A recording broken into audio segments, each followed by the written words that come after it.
Arya Manggada Seri 4. Sejuknya Kampung Halaman. Cerita, Esa Mintarja. Audiobook, novel silat. Bab 15. Ketika Sampurna kemudian datang menghubungi keluarga Manggada dan Laksana, maka Sampurna pun mendapat keterangan tentang kedua orang anak muda yang berada di dalam barak Wirasabet dan Suragentong. Sasaran mereka kemudian bukan sekedar dendam atas padukuhan Gemawang dan Kademangan Kalegen. Tetapi nampaknya bagi Ki Sapaaruh dan para pemimpin yang lain, sasaran akan lebih jauh lagi. Sebagaimana sekarang ternyata bahwa barak itu telah menjadi sarang sekelompok perampok dan penyamun yang ganas, berkata Ki Pandi. Namun Ki Pandi itu pun berkata selanjutnya. Tetapi untuk beberapa hari, agaknya masih cukup aman bagi Manggada dan Laksana berada di barak itu. Sampurna mengangguk-angguk kecil. Katanya kemudian. Aku melihat, ada perubahan sikap dari anak-anak muda di padukuhan ini setelah Manggada dan Laksana menyerahkan diri. Meskipun ada juga sikap yang justru sebaliknya, yang menganggap bahwa sikap Manggada dan Laksana itu justru akan dapat menimbulkan persoalan-persoalan baru. Pendapat di padukuhan ini untuk sementara memang akan dapat terpecah. Tetapi jika kita dapat mengatasi bayangan hitam Wirasabet dan Suragentong, maka keadaannya tentu akan segera menjadi baik, berkata Ki Kertasana. Mudah-mudahan kita dapat segera mengatasinya, berkata Sampurna kemudian pagi ini ayah masih menghubungi Ki Bekel. Bagaimanapun juga ayah masih berharap bahwa Ki Bekel dapat bangkit. Pengaruhnya akan menjadi cukup besar. Mudah-mudahan usaha Ki Jagabaya itu juga akan berhasil, Ger, berkata Ki Kertasana kemudian. Dengan keterangan itu, maka Sampurna menjadi semakin mantap. Ia berharap bahwa segala usaha tidak akan menjadi sia-sia. Namun dengan nada dalam Sampurna pun menyatakan kecemasannya, bahwa korban akan banyak yang berjatuhan. Anak-anak muda Gemawang akan menjadi gampang jika mereka benar-benar harus berkelahi melawan orang-orang Wirasabet dan Suragentong yang sudah berpengalaman serta memiliki dasar-dasar kemampuan olah kanuragan. Kita memang tidak dapat membentuk mereka menjadi anak-anak muda yang berilmu dalam waktu yang sangat singkat, Nger. Tetapi setidak-tidaknya kita dapat memberikan petunjuk-petunjuk, apa yang sebaiknya harus mereka lakukan jika hal seperti itu benar-benar akan terjadi. Bagaimana mungkin kita dapat memberikan petunjuk kepada mereka? Akhir-akhir ini, orang-orang Wirasabet dan Suragentong sudah mulai nampak lagi berkeliaran meskipun mereka belum mengambil tindakan-tindakan baru yang dapat membuat orang-orang Gemawang semakin ketakutan. Kita akan memikirkan satu cara yang paling baik, berkata Ki Kertasana, jika perlu, kita membagi diri. Kitalah yang akan datang kepada anak-anak muda yang menyatakan kesediaan mereka untuk berjuang membebaskan padukuhan ini dari ketakutan dan kecemasan. Kita minta 2 atau 3 orang anak muda untuk berkumpul di salah satu rumah di antara mereka. Kemudian salah seorang dari kita akan datang. Kita dapat memberikan petunjuk-petunjuk yang penting. Setidak-tidaknya bagaimana cara mereka berlindung di antara orang-orang yang memiliki kemampuan olah kanuragan di saat-saat yang paling gawat dalam pertempuran. Namun dalam keadaan yang memungkinkan mereka dapat membantu mengurangi tekanan lawan. Tetapi memang tidak mungkin untuk menghindari korban yang bakal jatuh. Sampurna sependapat dengan jalan pikiran Ki Kertasana meskipun dengan demikian mereka akan menjadi sangat sibuk. Tetapi kesibukan itu masih akan mungkin disembunyikan dari penglihatan orang-orang Wirasabet dan Suragentong. Ya, memang berbeda dengan apabila kita mengumpulkan anak-anak muda itu di satu tempat. Apalagi lebih dari 10 orang, berkata Sampurna. Demikianlah, maka atas persetujuan Ki Jagabaya, Sampurna telah mulai dengan langkah-langkah yang nyata. Kedua orang anak muda yang pernah datang kepadanya, telah membantunya. Akhirnya Sampurna mendapat dukungan dari beberapa orang anak muda padukuhan Gemawang. Meskipun jumlah mereka tidak terlalu banyak, tetapi justru keberanian mereka menentang pendapat sebagian besar orang-orang Gemawang, bahwa usaha untuk melawan Wirasabet dan Suragentong hanya akan menimbulkan malapetaka, telah menyatakan kesungguhan dan kemantapan niat mereka. Dengan sangat berhati-hati mereka telah menetapkan tempat-tempat berkumpul kelompok-kelompok yang sangat kecil, yang terdiri hanya oleh 2 atau 3 orang. Sementara itu, sebagaimana direncanakan, maka beberapa orang yang dianggap memiliki ilmu, justru datang kepada mereka untuk memberikan petunjuk-petunjuk apa yang harus mereka lakukan, jika mereka harus bertempur melawan para pengikut Wirasabet dan Suragentong. Tugas itu memang melelahkan. Ki Jagabaya sendiri, Sampurna, Ki Kertasana, Ki Citrabawa dan bahkan Ki Pandi telah ikut pula membantu mereka, mendatangi rumah-rumah yang telah ditentukan. Mereka juga menuntun bagaimana sebaiknya mereka memegang senjata, mengayunkannya, menangkis dan menghindar. Mereka juga memberitahukan bahwa jika keadaan memaksa, jangan ngerasa malu untuk bergeser mundur, bahkan berlari-lari untuk mencuri perlindungan di antara pertempuran yang sedang berlangsung. Namun mereka pun memberitahukan pula, bahwa mereka akan mendapat kesempatan menyerang mereka yang sedang usik mengejar lawannya. Namun yang lebih penting lagi bagi mereka yang datang kepada kelompok-kelompok kecil itu adalah justru mendorong keberanian mereka untuk berbuat sesuatu bagi kampung halaman. Memang tidak banyak yang dapat diharapkan dalam waktu yang singkat itu. Meskipun setiap hari, orang-orang yang memiliki bekal ilmu itu harus berkunjung 2-3 kali di tempat-tempat yang ditentukan, namun mereka tidak dapat dengan serta-merta membuat anak-anak muda itu berkemampuan tinggi. Namun demikian, maka mereka memperkenalkan jenis-jenis senjata dan penggunaannya, maka mereka berharap untuk dapat mengurangi korban yang jatuh dari antara anak-anak muda itu. Sementara itu, orang-orang Wirasabet dan Sura Gentong telah mulai menakut-nakuti orang Padukuhan Gemawang lagi. 2 orang di antara mereka telah berkeliaran di Padukuhan tanpa ada orang yang mengganggu. Dalam pada itu, Wisesa yang otaknya dicengkam oleh niat buruk terhadap Manggada dan Laksana, karena setiap kali Tantri memuji mereka, benar-benar ingin menemui kedua orang itu. Betapapun ia dicengkam ketakutan, tetapi ia telah memaksa dirinya untuk melakukannya. Perasaan dengki yang membakar jantungnya itu tidak dapat lagi disingkirkannya. Demikianlah, ketika Wisesa melihat seseorang berjalan tergesa-gesa dan memberitahukan bahwa 2 orang pengikut Wirasabet datang lagi ke padukuhan mereka, maka Wisesa pun telah memaksa dirinya untuk menemui keduanya. Kedua orang itu terkejut melihat seorang anak muda dengan sengaja menemuinya. Karena itu, maka kedua orang itu pun segera mempersiapkan diri. Tetapi Wisesa sama sekali tidak menunjukkan niatnya untuk melakukan perlawanan. Bahkan masih berjarak beberapa langkah, Wisesa berhenti sambil membungkuk hormat. "Ampun Kisanak," berkata Wisesa, "aku tidak bermaksud apa-apa." Kedua orang itu telah mengambil jarak. Seorang di antara mereka bertanya dengan suara serak, "Kau mau apa?" "Ampun Kisanak. Aku ingin memberikan keterangan yang mungkin berarti bagi Kisanak." "Keterangan apa?" bertanya orang itu lagi. Wisesa pun memandang keadaan di sekelilingnya. Sepi. Tidak ada orang yang turun ke jalan. "Kisanak," berkata Wisesa, "aku ingin memberitahukan bahwa ada yang tidak wajar pada Manggada dan Laksana." Kedua orang itu nampak terkejut. Bahkan seorang di antara mereka telah melangkah maju mendekati Wisesa. Sikap orang itu membuat Wisesa ketakutan. Karena itu, maka sambil terbungkuk-bungkuk hormat ia berkata, "Ampun, Kisanak. Ampun. Aku bermaksud baik." "Katakan, apa yang tidak wajar itu?" bentak orang itu. Menurut cerita orang, ketika Manggada Laksana dan Sampurna berkuda berkeliling padukuhan itu dan bertemu dengan 3 orang pengikut Wirasabet dan Sura Gentong, mereka telah berselisih dan berkelahi. "Kau hanya menyebut namanya saja Wirasabet dan Sura Gentong," geram orang itu. "Maksudku, Paman Wirasabet dan Paman Wira Gentong." Wisesa menjadi gagap. "Teruskan," desak orang itu.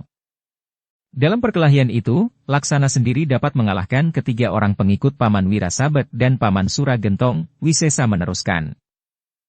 "Apa? Laksana mampu mengalahkan 3 orang kawan kami?" bertanya orang itu dengan nada tinggi. Wisesa menjadi ragu-ragu. Ia melihat seakan-akan ada nyala api di mata kedua orang itu.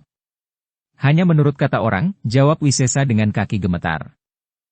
"Setan kau geram yang seorang lagi, berani benar kau mengatakan bahwa 3 orang kawan kami kalah oleh seorang anak muda. Heh, jika kau belum tahu, dengarlah, Laksana dan Manggada sekarang menjadi tawanan kami." "Itulah yang ingin aku katakan," suara Wisesa menjadi terputus-putus. Namun ia berkata selanjutnya, justru karena Laksana memenangkan perkelahian itu, namun keduanya menjadi tawanan. Jika benar hal itu terjadi, bukankah berarti ada semacam permainan yang harus diperhatikan? Kedua orang pengikut Wirasabet dan Sura Gentong itu termangu-mangu. Sementara Wisesa yang merasa sedikit mendapat angin meneruskan. "Bukankah hal itu sangat tidak wajar, jika benar-benar telah terjadi? Kau lihat sendiri perkelahian itu, bertanya salah seorang dari keduanya. Tidak, Kisanak, tetapi demikian kata orang.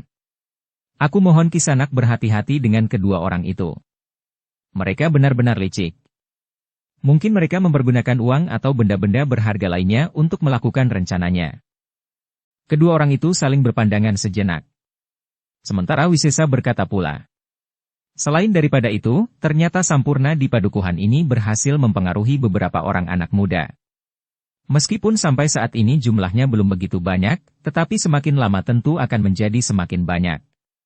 Karena itu, sebaiknya Paman Wirasabet dan Paman Suragentong menjadi lebih berhati-hati. Anak muda, salah seorang dari kedua orang itu menggeram sambil melangkah mendekat. Ketika orang itu kemudian memegangi baju Wisesa, maka rasa-rasanya jantung Wisesa terlepas dari tangkainya. Kau jangan mengigau. Apakah kau bermaksud menakut-nakuti kami? Tidak, Kisanak. Tidak, bukan saja suara Wisesa yang gemetar, tetapi juga tubuhnya, sudah aku katakan. Aku bermaksud baik. Aku berkata sebenarnya. Kenapa kau sampai hati memberitahukan kepada kami tentang hal seperti itu? Bukankah itu berarti satu pengkhianatan bagi kawan-kawanmu sendiri? Pertanyaan itu sama sekali tidak diduganya. Wajah Wisesa menjadi pucat dan darahnya serasa berhenti mengalir. Kenapa? Orang itu mengguncang tubuh Wisesa. Apa yang kau kehendaki sebenarnya? Wisesa tidak dapat berpikir lagi. Yang kemudian terlontar dari mulutnya adalah, ampun. Aku tidak berkhianat. Tetapi aku tidak tahan mendengar gadis yang aku inginkan selalu mengagumi Manggada dan Laksana. Dukung channel Novel Silat dengan subscribe, follow, like, komen dan share. Oh, jadi kau dengan licik ingin memenangkan persainganmu untuk memperebutkan seorang gadis? Kau telah memfitnah kawan-kawanmu itu, agar kami menghukumnya, berkata orang yang memegangi baju Wisesa itu. Sementara orang yang lain berkata, kita bawa anak itu. Biar ia berbicara di hadapan Manggada dan Laksana. Wisesa menjadi semakin ketakutan.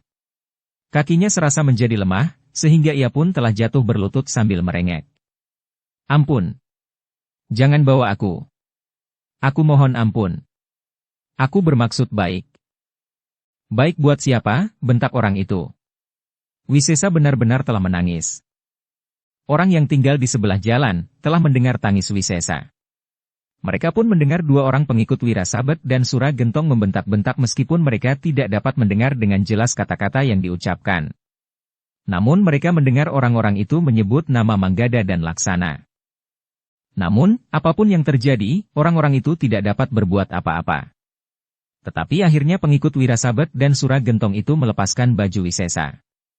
Ketika orang itu mendorong Wisesa, maka anak itu pun telah jatuh terlentang. Bangun anak cengeng, bentak orang itu. Dengan susah payah Wisesa berusaha untuk bangkit dan duduk di tanah, kepalanya tunduk, sementara ia masih saja menangis ketakutan. Baiklah anak cengeng, berkata orang itu, kami akan kembali ke tempat tinggal kami. Kami akan melihat kebenaran kata-katamu. Jika kau berkata sebenarnya, kami akan mengucapkan terima kasih kepadamu. Tetapi jika kau berbohong, maka kaulah yang akan dihukum. Seberkas harapan telah tumbuh lagi di hati Wisesa. Ia berharap bahwa orang itu berhasil mengetahui rahasia Manggada dan Laksana, sehingga keduanya akan mendapat hukuman sehingga mereka kelak tidak akan lagi dikagumi oleh Tantri. Sejenak kemudian, maka kedua orang pengikut Wirasabet dan Suragentong itu pun meninggalkan padukuhan Gemawang kembali ke barak mereka. Sementara itu, salah seorang yang tinggal di sebelah jalan ternyata telah memberanikan diri, merayap mendekati dinding rumahnya yang menghadap ke jalan. Ia berusaha untuk mendengar apa yang sedang dibicarakan oleh orang-orang Wirasabet dan Suragentong itu dengan Wisesa. Meskipun tidak begitu jelas, tetapi keduanya dapat meraba bahwa Wisesa telah mengadukan Manggada dan Laksana. Gila anak itu, desis orang di sebelah jalan. Ia tidak memikirkan akibatnya. Manggada dan Laksana yang telah melakukan tindakan yang aneh itu akan dapat mengalami perlakuan yang sangat buruk, karena mereka sengaja menyerahkan diri justru setelah Laksana memenangkan perkelahian melawan 3 orang pengikut Wirasabet dan Suragentong. Orang itu justru menjadi gelisah. Tetapi ketakutan yang mencengkam jantungnya, membuatnya kebingungan. Apa yang harus dilakukannya? Kenapa Wisesa itu memberitahukan hal itu kepada para pengikut Wirasabet dan Suragentong? Pertanyaan itu telah membuat orang itu semakin gelisah. Dalam kegelisahan orang itu telah pergi ke rumah tetangganya dan menceritakan apa yang didengarnya. Tetapi seperti dirinya sendiri, tetangganya itu juga tidak tahu apa yang sebaiknya dilakukan. Bahkan tetangganya itu berkata, Manggada dan Laksana juga gila. Kenapa ia menyerahkan dirinya jika Laksana telah memenangkan perkelahian melawan ketiga orang pengikut Wirasabet dan Suragentong? Akhirnya keduanya memang tidak dapat berbuat apa-apa. Sementara itu, kedua orang pengikut Wirasabet dan Suragentong itu langsung kembali ke baraknya. Pemberitahuan Wisesa itu telah menjadi bahan pembicaraan keduanya di sepanjang jalan kembali ke barak mereka itu. Ketika keduanya sampai di barak, maka keduanya pun segera melaporkan hasil pengamatan mereka atas Padukuhan Gemawang. Namun keduanya masih belum melaporkan pengaduan Wisesa tentang Manggada dan Laksana. Nampaknya segala sesuatunya masih tidak berubah, berkata salah seorang dari mereka. Wirasabet dan Suragentong yang mendengarkan laporan itu mengangguk-angguk. Dengan nada keras Suragentong berkata, "Setiap hari kita harus melihat perkembangan keadaan di Padukuhan Gemawang. Aku sudah tidak sabar lagi. Kita tinggal menunggu Kisah Pak Aruh. Demikian ia datang, maka kita akan segera bertindak. Semakin banyak kita memberi kesempatan, maka Ki Jagabaya akan menjadi semakin berani." Ia tentu mengira bahwa kita hanya banyak berbicara saja tanpa berbuat apa-apa. Wirasabet mengangguk-angguk. Katanya, "Sebaiknya kita mempersiapkan diri sebaik-baiknya lebih dahulu. Demikian Kisah Pak Aruh datang, maka kita sudah siap. Pagi, siang atau malam kita dapat segera berangkat." Kedua orang pengikut Wirasabet dan Suragentong itu tidak lagi berkepentingan dengan pembicaraan tentang persiapan para penghuni barak itu. Mereka akan berbicara dengan saudara-saudara seperguruan mereka. Karena itu, maka keduanya pun segera minta diri, meninggalkan Wirasabet dan Suragentong. Ternyata keduanya pun segera mencari Manggada dan Laksana, yang dipekerjakan di kandang kuda. Namun sebelumnya keduanya telah mengajak seorang kawannya lagi. Bertiga mereka menemui Manggada dan Laksana di kandang kuda. Namun sebelum mereka berbicara, orang tua yang disebut Sampar telah diminta oleh salah seorang di antara mereka mengambil air sambil membentak. "Beginikah caranya kalian memberi makan kuda? Jika kalian memberinya rendeng dan dedak padi, maka airnya harus lebih banyak lagi agar kuda-kuda itu tidak terlalu sulit menelannya. Kecuali jika kalian memberi makan rumput segar, maka kalian tidak perlu air." Tetapi ketika Manggada memungut kelenting untuk mengambil air, maka orang itu membentak pula, "Biar orang tua yang malas itu. Kalian akan mendapat tugas lain." Manggada dan Laksana termangu-mangu. Namun orang tua itulah yang kemudian mengambil kelenting itu dan membawanya ke sumur. Demikian orang tua itu pergi, maka salah seorang dari kedua orang yang kembali dari Padukuhan Gemawang itu berkata, "Manggada dan Laksana, aku baru saja kembali dari Gemawang untuk melakukan tugas-tugasku sebagaimana biasa. Di Gemawang kami bertemu dengan seorang anak muda yang memberitahukan kepadaku apa yang telah terjadi dengan kalian berdua. Anak muda itu tahu benar bahwa kalian hanya berpura-pura saja menyerah dan kami bawa ke barak ini." "Siapa namanya?" bertanya Manggada. "Kami tidak menanyakannya. Tetapi ia anak cengeng.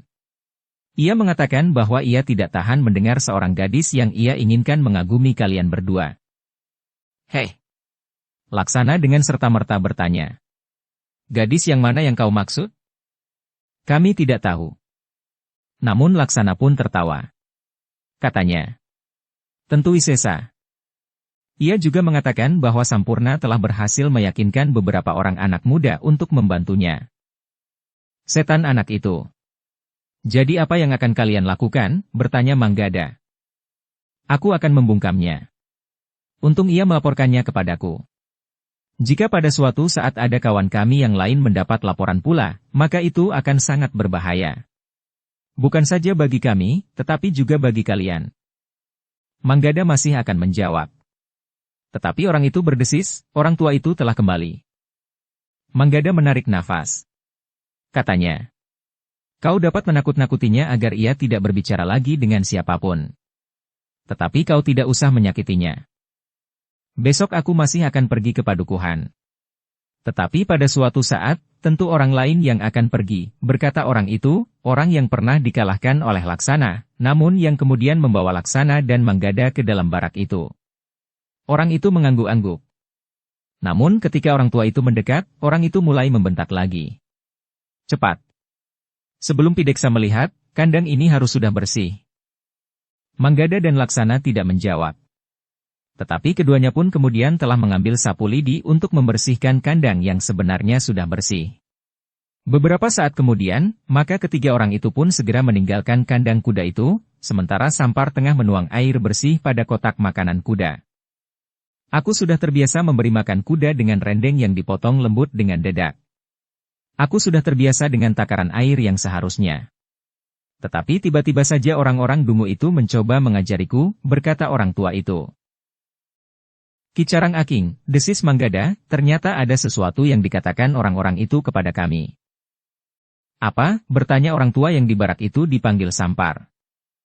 Manggada dan Laksana pun kemudian bercerita kepada orang tua itu, sebagaimana dikatakan oleh ketiga orang pengikut Wirasabet dan Suragentong itu.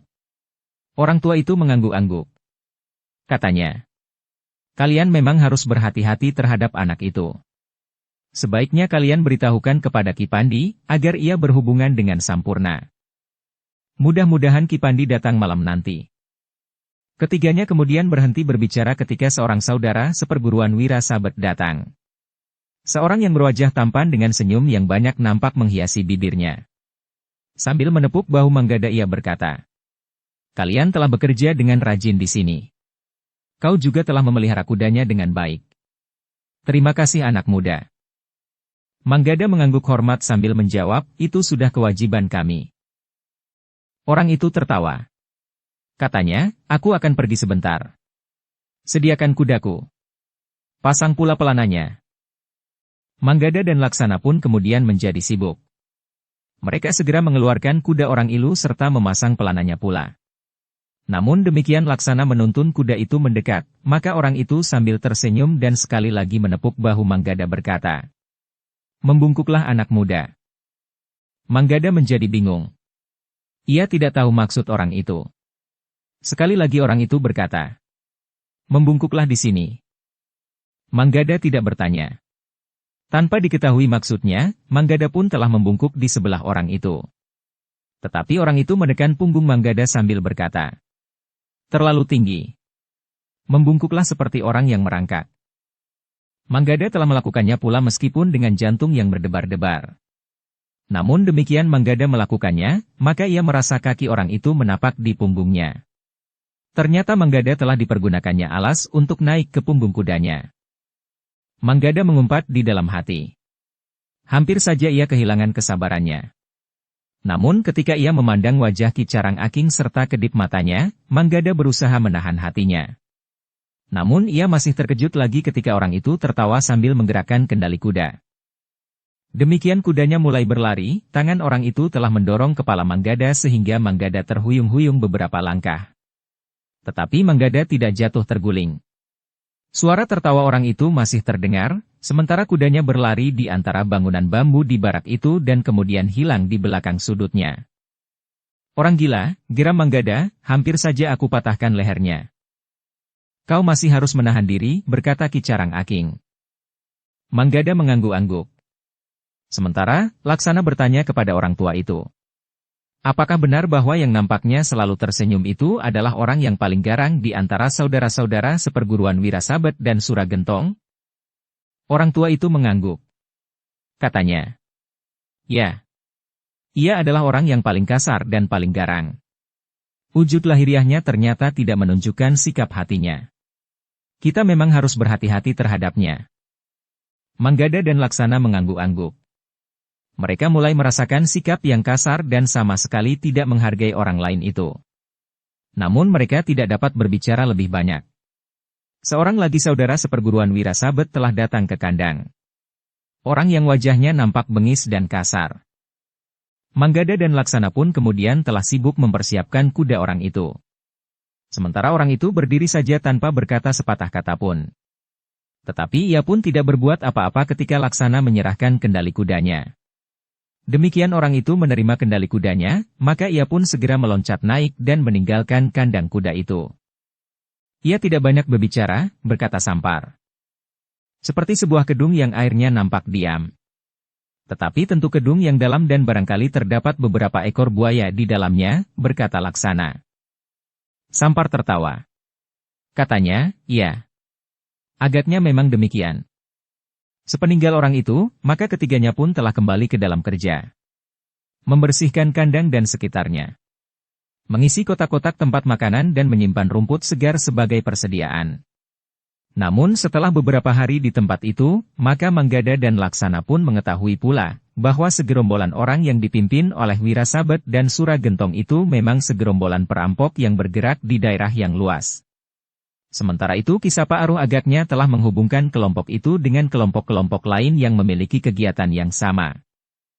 Kita memang harus menghentikannya, berkata Ki Carang Aking yang sehari-harinya nampak tua dan lemah itu. Manggada dan Laksana mengangguk-angguk. Namun Laksana pun berkata, tetapi apakah kita mempunyai cukup kekuatan untuk melakukannya? Nanti malam, mudah-mudahan Ki Pandi benar datang. Kita akan menghitung kekuatan kita agar kita tidak terjebak dalam kesulitan, berkata Ki Carang Aking. Manggada dan Laksana memang menanti datangnya malam dengan gelisah. Rasa-rasanya waktu berjalan sangat lamban. Apa saja sudah mereka kerjakan untuk melupakan kegelisahan mereka. Tetapi rasa-rasanya masih saja tersisa waktu yang panjang. Ketika senja turun, keduanya masih belum dapat beristirahat dengan tenang. Masih ada beberapa ekor kuda yang belum kembali ke kandangnya. Bahkan Pideksa dan pamannya, Suragentong yang pergi sejak fajar, masih juga belum kembali. Tetapi ternyata Ki Pandi tidak menunggu sampai semua kuda terkumpul. Ia memasuki barak tidak lama setelah malam turun. Menurut Ki Pandi, justru saat-saat yang paling aman, karena para peronda menganggap bahwa saat-saat seperti itu masih belum perlu diawasi dengan ketat. Tetapi baik Ki Pandi maupun Ki Carang Aking tidak menjadi cemas tentang orang-orang yang belum kembali. Mereka akan mendengar derap kaki kuda mendekati kandang sehingga mereka sempat keluar dari bilik mereka sementara Ki Pandi sempat bersembunyi di kolong amben jika perlu. Sebenarnya lah bahwa Ki Pandi dan Ki Carang Aking telah membuat perhitungan, apakah mereka akan dapat menghentikan segerombolan orang yang dipimpin oleh Wirasabet dan Suragentong. Di padukuhan ada beberapa orang yang dapat diperhitungkan, berkata Ki Pandi. Berapa orang? Bertanya Ki Carang Aking. Ki Kertasana, ayah Manggada. Ki Citrabawa, ayah Laksana dan sekaligus gurunya serta guru Manggada. Ki Jagabaya dan anak-anaknya, Sampurna. Menurut beberapa keterangan sebenarnya juga Ki Bekel. Tetapi Ki Bekel telah dibayangi oleh 1001 macam keraguan dan kecemasan. Kemudian Manggada dan Laksana sendiri. Selain itu ada Ki Pandi, desis Ki Carang Aking. Dan Ki Carang Aking, sahut Ki Pandi. Bagaimana dengan harimau-harimaumu itu? Bertanya Ki Carang Aking.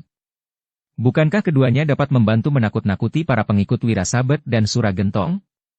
Sambung Ki Carang Aking dan yang kemudian berkata pula. Ada 2 orang kemanakanku di sini. Kemanakan? Bertanya Ki Pandi. Mereka juga menjadi budak di sini sebagaimana kami, jawab Ki Carang Aking, tetapi aku berharap bahwa keduanya akan dapat membantu menghentikan kegiatan gerombolan ini. Sejak kapan mereka ada di sini? Bertanya Manggada. Bersama dengan aku. Kami bertiga bersama-sama disekap di barak ini, jawab Ki Carang Aking. Apakah aku pernah melihat mereka berdua? Bertanya Laksana ragu. Tentunya sudah.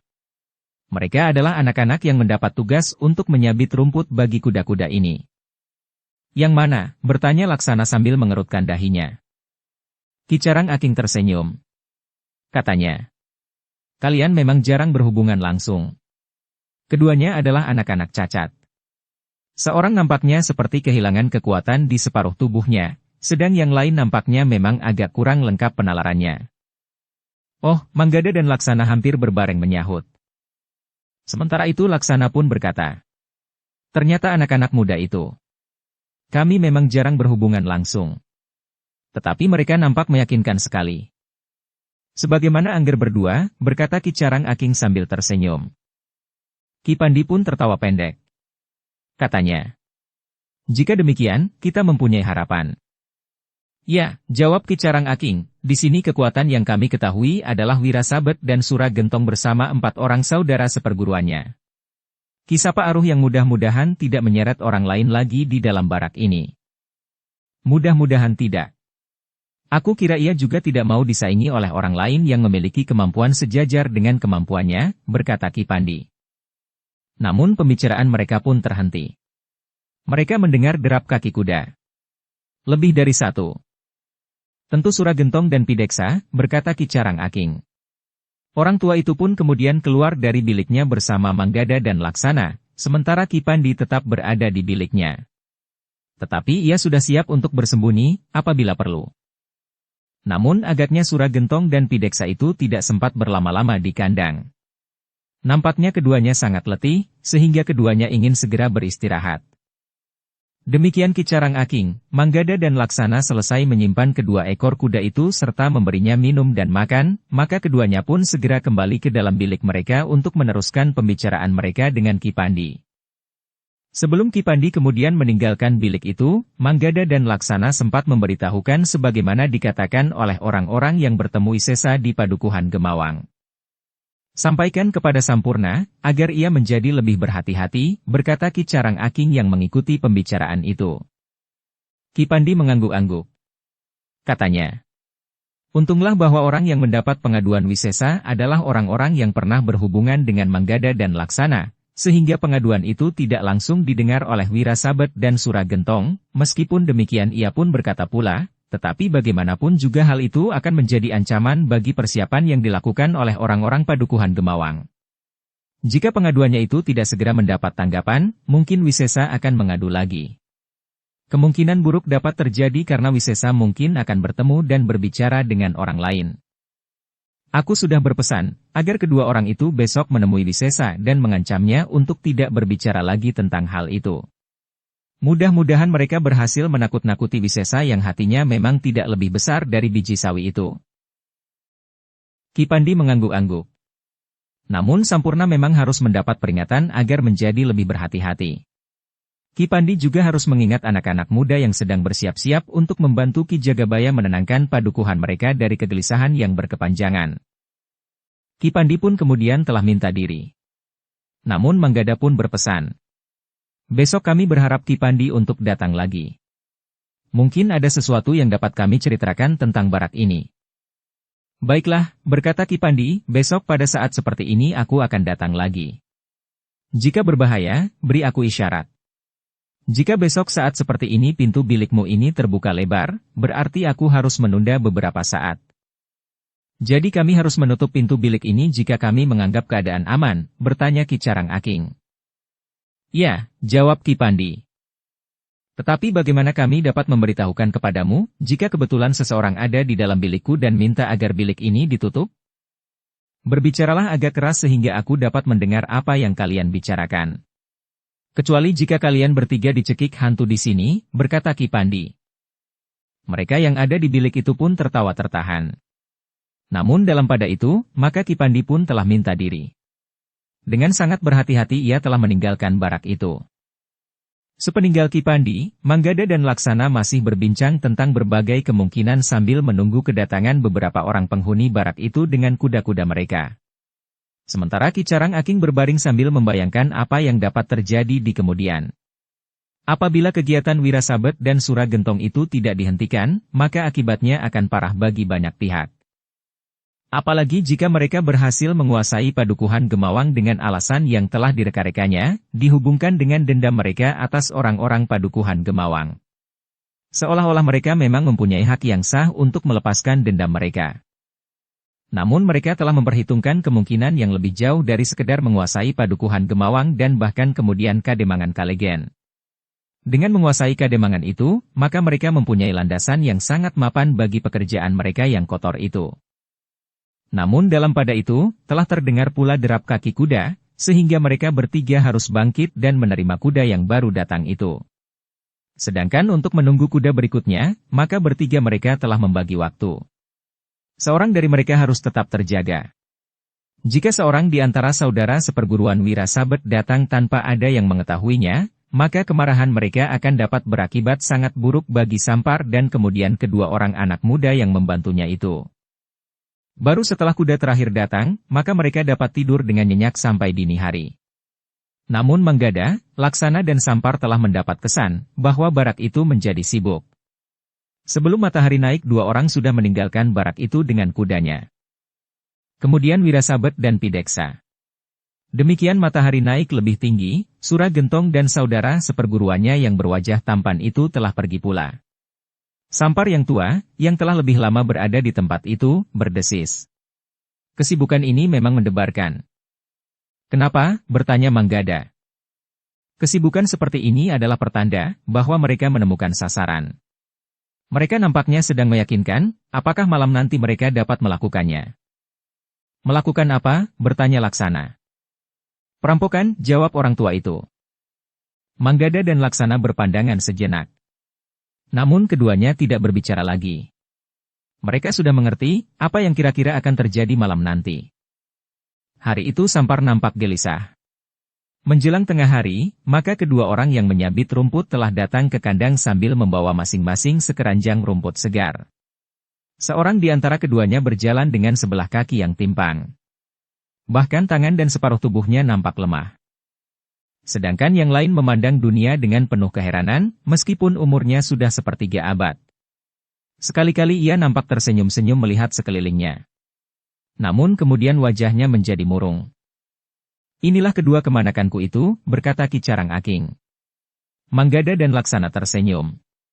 Mereka yakin bahwa keduanya adalah murid Ki Carang Aking. Karena itu, maka Laksana pun telah mendekati orang yang nampaknya akan terganggu syarafnya itu sambil bertanya, kau dapat juga menyabit rumput sekeranjang penuh? Orang itu tertawa. Namun sebelum ia mengucapkan sepatah kata pun, Ki Carang Aking pun berkata, mereka sudah tahu, siapakah kalian? Orang yang tertawa itu tiba-tiba mengerutkan dahinya, sementara Ki Carang Aking berkata, ia berada di tempat ini dengan tujuan yang sama sebagaimana kita di sini. Mereka adalah anak-anak muda Gemawang. Bukankah kalian sudah mendengar nama mereka berdua? Orang yang sehari-hari nampak seperti terganggu syarafnya itu menarik nafas dalam-dalam. Katanya, jika aku harus melakukan peranan ini sebulan lagi, maka aku benar-benar dapat menjadi gila. Manggada dan Laksana tertawa. Sementara Ki Carang Aking pun tersenyum sambil berkata, kita sedang berusaha untuk secepatnya menyelesaikan tugas kita di sini. Orang yang timpang itu pun telah menjadi tegak pula sambil berkata, aku sudah lelah. Setiap malam aku harus memijit kakiku yang timpang ini. Kita semua berpura-pura di sini, berkata Ki Carang Aking. Tetapi kedua anak muda ini lain, guru. Mereka tidak perlu menjadi cacat. Mungkin mereka hanya berpura-pura tunduk kepada segala perintah, berkata orang yang pura-pura cacat itu. Semuanya akan segera kita selesaikan, jawab gurunya. Namun pembicaraan itu pun segera terhenti. Mereka mendengar derap kaki kuda yang mendekat. Demikianlah, maka kedua orang yang cacat itu pun segera meletakkan keranjang yang penuh rumput itu dan mengambil keranjang yang kosong. Mereka harus pergi lagi ke bagian belakang barak itu untuk menyabit rumput. Mereka harus melakukan pekerjaan itu sehari penuh. Mereka hanya berhenti di siang hari untuk makan. Hari itu memang terasa sibuk. Satu-satu para penghuni barak itu pun kembali. Namun agaknya mereka masih harus berbicara panjang di antara mereka. Di sore hari, ketika Manggada dan Laksana baru saja selesai membersihkan kuda-kuda yang baru saja dipakai, 3 orang pengikut Wirasabet dan Suragentong telah datang menemui Manggada dan Laksana. Keduanya dipanggil ke sudut kandang untuk diberi keterangan tentang pertemuan mereka dengan Wisesa hari itu di Padukuhan Gemawang. Kami sudah menakut-nakutinya, berkata salah seorang dari mereka, kami mengatakan bahwa ia telah memfitnah. Bukan saja Manggada dan Laksana, tetapi terutama kawan-kawan kami yang dikatakan telah kalian kalahkan itu. Oh, Manggada dan Laksana mengangguk-angguk. Sambil tersenyum Laksana bertanya, apa katanya? Bersambung ke bab 16. Dukung kami dengan subscribe, follow, like, komen dan share. Terima kasih.